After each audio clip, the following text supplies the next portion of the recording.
Hello friends, अब हम discuss करेंगे फंक्शन करेंगे इन जावास्क्रिप्ट।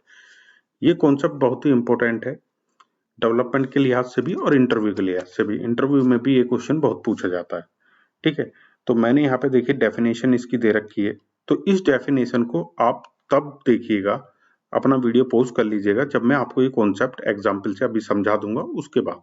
ठीक है, तो पहले स्टार्ट करते हैं। तो फंक्शन करिंग जो है वो दो तरीके से अचीव की जा सकती है। एक तो बाइंड मेथड से, जो मैंने पिछले वीडियो में आपको बताया था, एक क्लोजर से। ठीक है, और क्लोजर्स और बाइंड मेथड दोनों ही मैं एडवांस जावास्क्रिप्ट की सीरीज में बता चुका हूँ। ठीक है, तो पहले स्टार्ट करते हैं function currying bye bind method. ठीक है, function currying bye bind method. ठीक है, अभी देखिए फंक्शन, हमारे पास एक फंक्शन है ऐड में दो पैरामीटर यहाँ पे हैं, और यहाँ पे मैं रिटर्न करूँ या कंसोल करूँ, कंसोल लॉग कर लेता हूँ, कंसोल डॉट लॉग ए प्लस बी ऐड कर रहे हैं। ठीक है, ये एक है। अगर सिंपल जावास्क्रिप्ट में अगर हम इसको कराएं तो ए यहाँ से 2 पास करेंगे और 3, 2 प्लस 3 का हमें सम चाहिए तो 5 मिलेगा। देखिए सिंपल, ये तो हो गया सिंपल जावास्क्रिप्ट। अब इसको हम फंक्शन करिंग में कैसे करें। ठीक है, तो मुझे क्या चाहिए, यहाँ पे एडिशन तो मुझे मिल जाएगा। अब मुझे क्या चाहिए कि मैं कोई भी वैल्यू यहाँ पे एंटर करूं। ठीक है, अगर मैं कोई भी वैल्यू एंटर करूं और मुझे मान लीजिए उसमें 2 ऐड होके मिले, तो मैं कैसे करूंगा, इस तरह से करूंगा। फोर सिर्फ सेकंड पैरामीटर में ऐड करूंगा। यहाँ पे देखिए हर बार जो है 3 में 2 ऐड हुआ, 4 में 2 ऐड हुआ, 5 में 2 ऐड हुआ। तो फंक्शन करिंग में क्या है, ऐड। अब हम बाइंड मेथड से कैसे करते हैं, जो ऐड हमारा फंक्शन होता है, ठीक है, उससे हम बाइंड करते हैं। किसी ऑब्जेक्ट होता था पहले हमारा, लेकिन यहाँ पे कोई ऑब्जेक्ट है नहीं, तो हम दिस यूज करेंगे जो करंट रेफरेंस होता है। और देखिए जो 2 है, 2 ऐड होना है, किसी भी वैल्यू में 2 ऐड होना है, तो उसको यहाँ पे रखते हैं फर्स्ट पैरामीटर, और यहाँ पे लेट फर्स्ट एक वेरिएबल में स्टोर करा देते हैं। अब देखिए इसमें क्या मिल रहा है, अभी इसमें देखते हैं क्या मिलता है। इसमें ये हमें फंक्शन मिलेगा जो ऐड फंक्शन है। देखिए ऐड फंक्शन मिल गया यहाँ पे। ठीक है, function was resolved from bound function. ठीक है, अब हमें क्या करना है, ये जो हमारा फर्स्ट है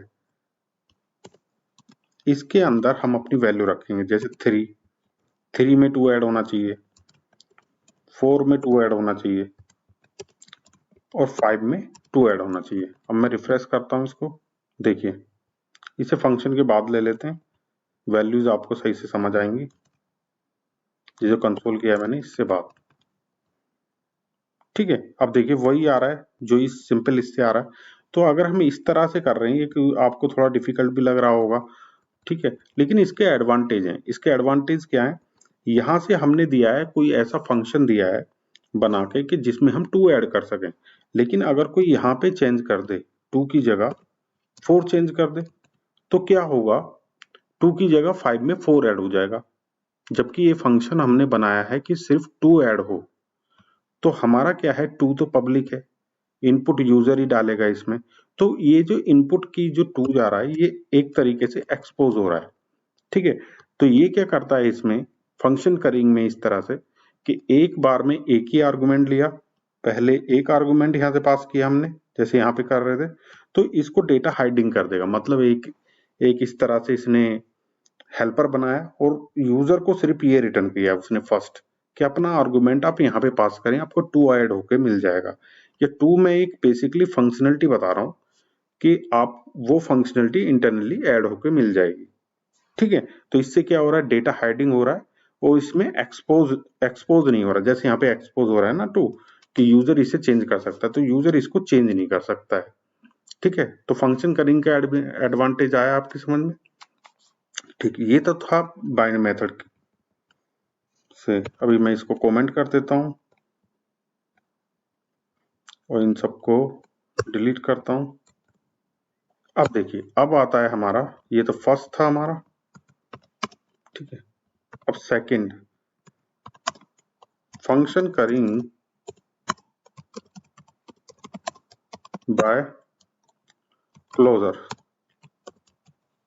क्लोजर, ठीक है। अब क्लोजर मैंने बताया था आपको, फंक्शन इनसाइड ए फंक्शन, ठीक है, जो अपना लेक्सिकल स्कोप रखता है, ठीक है, वो फंक्शन जो अपना खुद का लोकल स्कोप और लेक्सिकल स्कोप रखता है पेरेंट का, ठीक है। तो इसे उसमें कन्वर्ट करना पड़ेगा हमें, फंक्शन इनसाइड ए फंक्शन अगर हम करेंगे तो इस तरह से वो ऐड हो गया। यहाँ पे हम लिख लेते हैं ऐड एक्स, ठीक है, यहाँ पे आ जाएगा बी, ठीक है, और इसको रिटर्न करा देते हैं, ठीक। ये हो गया function inside a function.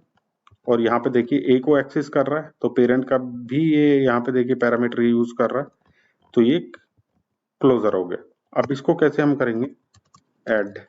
Add में हमने यहाँ पे 2 पास किया, लेट ऐड एक्स, ठीक है। अब देखिए इसको मैं कराता हूं console.log, रिफ्रेश किया मैंने, देखिए ये भी फंक्शन दे रहा है, पूरा फंक्शन दे रहा है। तो जब फंक्शन दे रहा है तो मैं यहां से उसी तरह से 3 पास कर दिया मैंने, 4 पास कर दिया, 5 पास कर दिया, इनमें 2 ऐड करके देगा सभी में, देखिए 5 6 7 वही रिजल्ट आ रहा है। तो इतनी चीज जो हमारी हुई, इसको हम कोई हेल्पर बना दें या कहीं रख दें बैकएंड में, और सिर्फ ये फंक्शन प्रोवाइड करें हम, ठीक है। तो डेटा हाइडिंग हो गई। अब वो जो है इसको ये एक्सपोज नहीं हो रहा है ये पैरामीटर, ठीक है। तो इससे हमें एडवांटेज क्या मिला कि जो हमारा पैरामीटर है इसमें एक तो डेटा हाइडिंग हमें मिल गई, पैरामीटर जो है वो हमारा एक्सपोज नहीं हो रहा है, ठीक है। और मैं दिखा देता हूं ये क्लोजर ही है, अगर आप यहाँ पे जाएंगे और डिबगर लगा दें, देखिए ये आया क्लोजर, ऐड अपने जो पेरेंट है उसका लेक्सिकल स्कोप यूज कर रहा है, ठीक है। तो ये होता है हमारा फंक्शन करिंग। अब आते हैं हम डेफिनेशन पे। अब देखिए, currying is a technique of evaluating function with multiple arguments into sequence of function with single argument. मतलब मल्टीपल आर्गुमेंट का एक ऐसा फंक्शन होता है जिन्हें इवेल्युएट करता है। मतलब मान लीजिए मैं तो यहाँ ऐड कर रहा हूँ, आप मल्टीप्लाई कर रहे हैं या कुछ भी है, अपना कुछ काम कर सकते हैं, लेकिन वो क्या होगा, sequence of function with single argument, ठीक है। मतलब कि जो ये सीक्वेंस ऑफ फंक्शन है, आप देखिए पहले एक फंक्शन हुआ, फिर उसके अंदर एक फंक्शन हुआ, इसके अंदर भी एक फंक्शन हो सकता है ए प्लस बी प्लस सी आने के लिए। तो एक सीक्वेंस ऑफ फंक्शन होगा और उनके अंदर जो हमारा ए 1 बाय 1 करके एक पैरामीटर उनके अंदर पास होगा। यहाँ पे देखिए एक पैरामीटर, 2 पैरामीटर, ऐसा नहीं होगा जैसे कि फंक्शन मैंने शुरू में दिखाया था आपको कि सारे पैरामीटर एक साथ आ जाएं, इस तरह का फंक्शन नहीं होगा, ठीक है। 1 बाय 1 एक सीक्वेंस में इस तरह नहीं होगा, ठीक है। इस तरह होगा, पहले एक फंक्शन में एक पैरामीटर, फिर अंदर एक फंक्शन में एक पैरामीटर, उसके अंदर एक फंक्शन में एक पैरामीटर, या जो मैंने बाइंड से दिखाया था आपको वहां भी एक एक पैरामीटर ले रहा था, ठीक है। क्लोजर से कर सकते हैं, बाइंड से। एक तो ये हो गया। अब सिंपल और भी सिंपल वर्ड्स में यहाँ पे है, when a function instead of taking all arguments at a time, एक फंक्शन जो सारे आर्गुमेंट एक बार में ले लेता है, उसकी बजाय, ठीक है, उसकी बजाय हम क्या यूज करेंगे, टेक्स फर्स्ट वन, पहला आर्गुमेंट लेता है, and return new function that takes second one.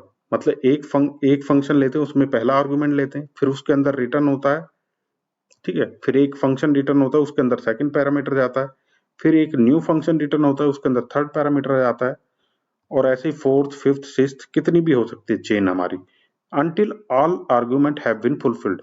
जितने भी आर्गुमेंट है जब तक उन पे पूरा कंप्यूटेशन नहीं हो जाएगा तब तक वो रिटर्न नहीं करेगा, ठीक है। तो ये क्या कहलाता है, फंक्शन करिंग, ठीक है।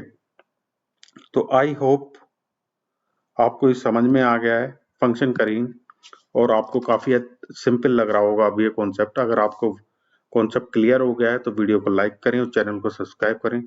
Thank you for watching. Please connect with me for more videos.